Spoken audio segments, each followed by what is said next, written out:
Assalamualaikum warahmatullahi wabarakatuh. Morning guys. Oke, ketemu lagi dengan Bu Yuna ya. Kali ini kita akan membahas tentang sound wave atau gelombang bunyi. Oke, kali ini kita akan mengacu pada kompetensi dasar yaitu 3.11 menganalisis konsep getaran, gelombang, dan bunyi dalam kehidupan sehari-hari termasuk sistem pendengaran manusia dan sistem sonar pada hewan. Ya. Oke, berikut adalah peta konsep, nanti bisa kalian screenshot ya. Next. Nah, ini bagaimana lonceng bisa berbunyi. Nah, bagaimana ini lonceng bisa menghasilkan bunyi, bagaimana anak tersebut bisa menghasilkan suara. Tentunya ini ada sesuatu ya di sini. Nah, apa itu? Nah, ternyata bunyi itu dihasilkan dari getaran sebuah benda. Namun, tidak semua getaran dapat menghasilkan bunyi yang dapat didengar. Contoh misalnya banu sederhana yang bergetar tidak menghasilkan bunyi. Mengapa bunyi bisa terdengar? Nah, berarti di sini otomatis ada syaratnya. Apa? Yang pertama ada sumber bunyi, kemudian ada medium atau perantara, kemudian ada pendengarnya.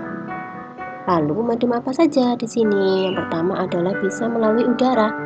Itu berdasarkan gambar nomor 1 di sini ya ilustrasinya. Maka contohnya adalah bunyi yang sampai ke telinga kita pada umumnya itu melalui medium udara dalam perambatan bunyi ini. Nah, tapi di sini molekul udaranya tidak ikut berpindah. Yang kedua, melalui zat padat. Pada gambar kedua ini dia menggunakan tali. Nah, ini zat padatnya ini sebagai medium. Atau contoh lain, ketika seseorang mendekatkan telinganya ke tanah dapat mendengar bunyi yang diakibatkan getaran truk yang melintas. Yang ketiga yaitu dengan zat cair. Misalnya saat mendalam pada air kita dapat mendengar bunyi dari batu yang dijatuhkan ke air tersebut. Oke, next. Macam frekuensi bunyi. Yang pertama ada ultrasonik, dia memiliki frekuensi lebih dari 20.000 Hz, maka di sini tidak dapat didengar manusia ya. Kemudian audiosonik, frekuensinya di antara 20 sampai 20.000 kHz, dapat didengar telinga manusia. Kemudian yang ketiga adalah infrasonik yang kurang dari 20 Hz, tidak dapat didengar telinga manusia. Lalu apa nih contohnya hewan yang bisa mendengar? Nah, yang bisa mendengar ini adalah contohnya jangkrik dan anjing, dia bisa mendengar infrasonik yang sangat kecil frekuensinya ya. Kemudian ada kelelawar, ikan paus, dan lumba-lumba bisa mendengar ultrasonik yang sangat tinggi frekuensinya. Oke, lalu manfaatnya apa ini contohnya? Misalnya bisa menggunakan untuk USG atau untuk memeriksa bagian dalam tubuh, kacamata orang dan sebagainya di sini ya. Oke, ini contoh macam bunyi. Ini ada nada, desah, dan dentum. Kalau nada itu frekuensinya teratur ya guys ya. Kemudian kalau desah itu dia tidak teratur. Misalnya orang mendengkur. Atau dentum itu frekuensinya yang sangat tinggi. Contohnya adalah bunyi bom. Kemudian kuat bunyi ini dia tergantung pada amplitudo. Sedangkan tinggi bunyi dia bergantung pada frekuensi getarannya ya.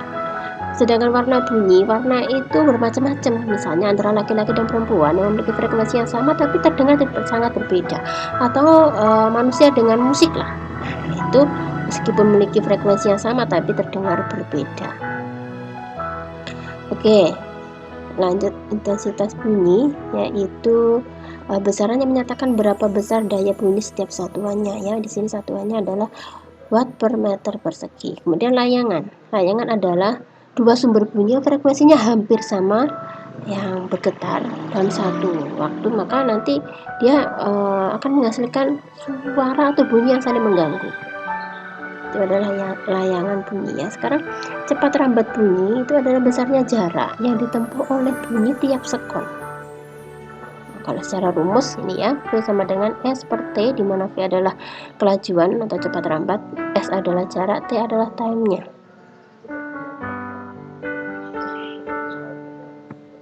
Oke, pada umumnya nanti cepat rambat kita gunakan adalah 340 meter per sekon ya, rata-rata yang di situ kita pakai.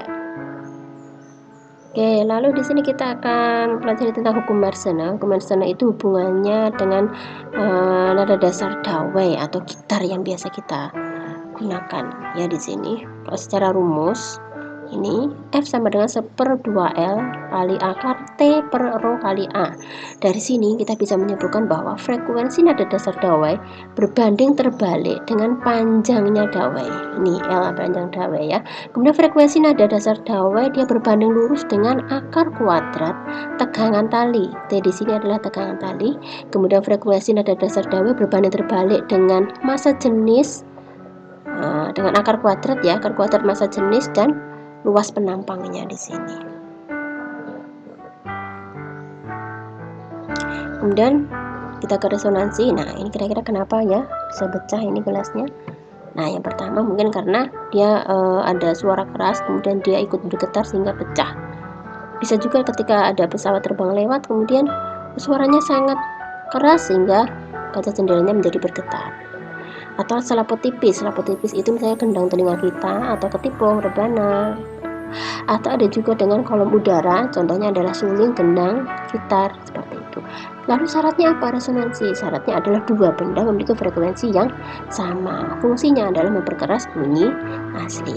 Nah, ini kalau pada bandul sederhana, ini misalnya ada bandul A, kita getarkan, maka nantinya ikut bergetar adalah yang panjang talinya sama. Yang mana? Ya, yaitu yang C sama yang E. Sedangkan ketika D digetarkan, maka yang ikut bergetar adalah yang B. Gitu. Kemudian di sini resonansi, yaitu ikut bergetarnya tadi ya suatu benda karena pengaruh benda lain. Macamnya adalah resonansi udara.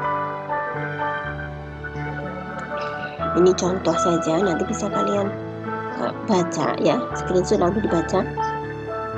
Jadi resonansi kolom udara itu ketika ada garpu tala didekatkan, maka nanti ada bunyi tertentu yang melengking. Nah, berarti di sini terjadi resonansi. Kalau secara rumus ini ya, L sama dengan 2N-1 kali 1/4 lambda. Nah, garpu tala dibunyikan di atas kolom udara. Apakah selalu terjadi resonansi sehingga bunyi keras? Iya, maka dia nanti akan terjadi resonansi ketika panjang kolom udaranya adalah 1/4 dari panjang gelombang bunyi. Misalnya pada panjang kolom udara 20 cm terjadi resonansi, berarti di situ nanti udara yang panjangnya 20 cm itu dia ikut bergetar. Panjang kolom udara ini adalah 1/4 dari panjang gelombang. Misalnya panjang gelombangnya adalah 20, maka nanti dikalikan 4 ya, 8, jadi hasilnya ada 80 atau 0,8 meter. Nah, bagaimana mencari cepat rambat bunyi? Dengan menggunakan rumus ini, V sama dengan lambda kali F. Yang di atas tadi kita masukkan di sini, nanti akan ketemu 320 meter per sekon. Oke, resonansi selaput tipis. Di sini contohnya ya, ada gendang, ada ketipung, nah, di sini ya. Tadi dikatakan kalau resonansi itu syaratnya ada frekuensi sama. Panjang kolom udaranya adalah 1/4 ya dari panjang gelombangnya.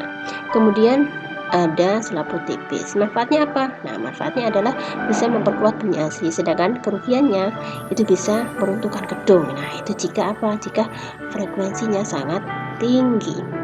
Kemudian sekarang pemantulan bunyi itu adalah salah satu sifat bunyi. Nah, misalnya di sini kita buat satu sketsa gambar ya.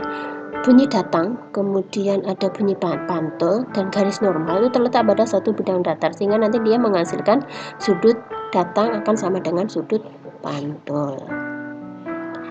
Oke, ini karena pemantulan nanti ada beberapa akibatnya, misalnya ada gaung atau keredam, kemudian ada gema. Bedanya apa? Kalau gema itu dia terdengarnya setelah bunyi asli, tapi kalau gaung itu hampir bersamaan. Ini ilustrasinya, gema setelah bunyi asli, kalau gaung hampir bersamaan ya. Perbedaannya di sini, silakan nanti di screenshot ya. Oke, next. Manfaat pemantulan, misalnya bisa kita pakai untuk menghitung kedalaman laut, kemudian untuk survei geofisika juga bisa. Nah, rumusnya ini untuk mengukur kedalaman laut yaitu D V kali T dibagi 2, atau bisa juga S sama dengan V kali T dibagi 2, sama aja. D sama S itu menunjukkan kedalamannya ya. Contohnya di sini. Oke. Ini contohnya ya, silakan nanti kalian di screenshot. Kemudian kita ke efek Doppler. Efek Doppler itu perubahan frekuensi atau panjang gelombang suatu gelombang pada seseorang penerima yang sedang bergerak relatif terhadap sumber gelombang. Contohnya apa ini? Misalnya ada ambulan. Ambulan yang mendekat ketika, maka otomatis nanti yang terdengar adalah lebih keras dibandingkan ketika ambulan tersebut menjauh dari kita, maka suaranya akan lama-lama akan terdengar lebih kecil gitu. Oke. Ini kesimpulannya. Nah, oke, tuh silakan nanti dipelajari lagi ya. Terima kasih. Assalamualaikum warahmatullahi wabarakatuh.